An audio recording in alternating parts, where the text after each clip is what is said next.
Getty photographer that captured this image. An image that had a headline in the photo. We've got to put this up so people can see what I'm talking about. And it says, Jayapal, well, it's supposed to be Pramila Jayapal, but Jayapal Pramila search history there. And it seems to be a log of what Congresswoman Jayapal searched for when she was trying to read the full unredacted Epstein files there. Yes. What do you make of that? What's your takeaway from that if someone's keeping track and logging what members of Congress are doing? Well, so it relates to the fact that they made the Epstein files available on computer with the ability to redact some parts of it for members of Congress 2 days before this hearing. Now it appears they were trying to do some kind of sting or setup in order to spy on members of Congress. Members had to log in on one of their computers, and it appears that they were tracking what the members of Congress were looking at. I believe it was only, other than Representative Massey, it was only Democrats, so they wanted to know what the Democrats were looking at.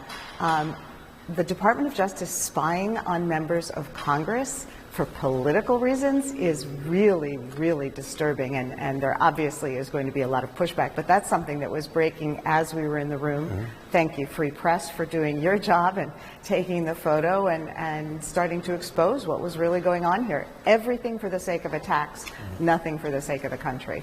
So it all begs, what are you going to do about all of this? And there are calls for the Attorney General to step aside or be fired, including from some conservatives. And I just want to put this out there. Eric Erickson, who's a conservative podcaster and radio host, said in a Substack overnight, before Congress yesterday, the Attorney General played the role of insult and drama queen for an audience of one back at the White House.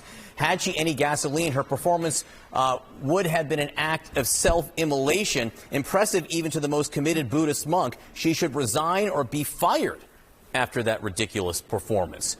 Will you take action to remove her from office?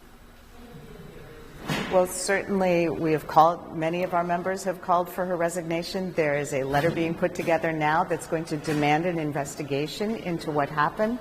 But to hear Republican members calling for her resignation while refusing to acknowledge the hypocrisy.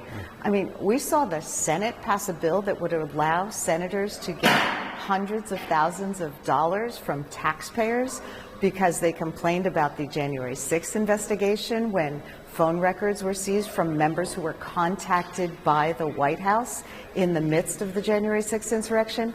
Now they seem willing to, just roll over once